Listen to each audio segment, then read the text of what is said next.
Speaking of walking, graduation season is here, and to celebrate the achievement of more than 27,000 HBCU students, Black leaders and 78 schools are joining forces virtually during the Show Me Your Walk HBCU edition.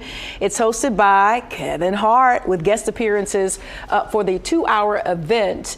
It will include Steve Harvey, Chris Paul, and our very own FOXSOUL's Vivica Fox. Hey girl, hey. Just to name a few, former President Barack Obama will also share a special message with the graduates.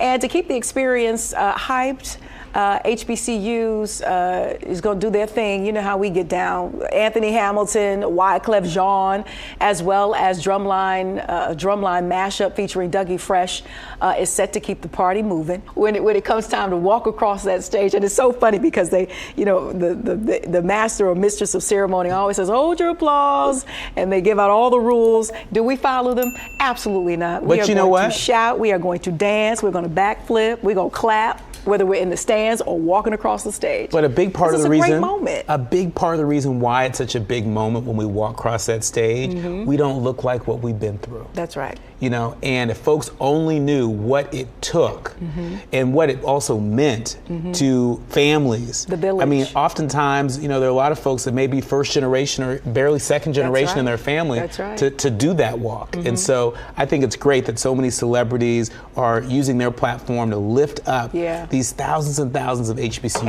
and I'm really glad that, you know, that the HBCU, you know, officials, you know, allow those young people to, you know, to have their moment. I know sometimes at PWIs it's forbidden, and you sort of kind of get chastised a little bit if you move from outside of the norm, if you will.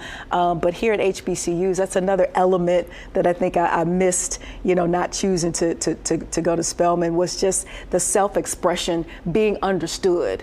And you not having to explain why you might be a little bit more happier than your, you know, other counterpart who may not have had a tough time moving through the academics to get to a graduation as you did. So it's good to see that welcomed and celebrated. Well, you know, even though I went to a PWI, University of Southern California, same here, I did participate in our Black graduation. And folks, in fact, I spoke at our Black graduation. And so we had a little bit of a taste of what that experience might be like at an HBCU. And so you guys had a separate. We sure did. Really? We sure, and still do. Really? Uh-huh. And it's organized by is it sanctioned by the school, or is that something that you guys, like the Black Student Union, gets together? The Black Student Union, the Center for Black Cultural Student Affairs. You know, Dr. Corliss Bennett was a big part of making that happen, and it was one of the most memorable experiences I had during graduation. I'm sure. We love it when we celebrate us. Oh, okay.